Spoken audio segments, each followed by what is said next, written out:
Welcome back to another technical deep dive here in the debug zone. Today we're tackling a big question and breaking it down with insights from other users. Hopefully this clears up some misconceptions and helps you get the answer you need. So buckle up, stay a little curious, and let's jump right in.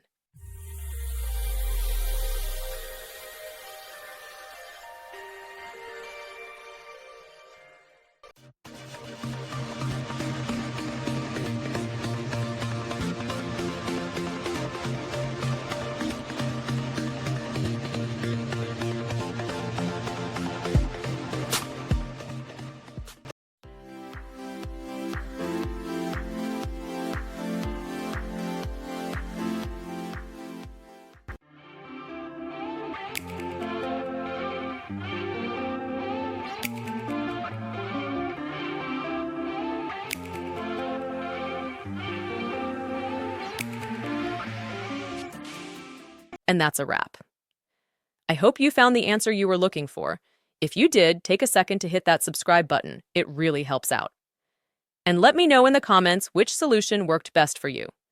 See you next time in the debug zone.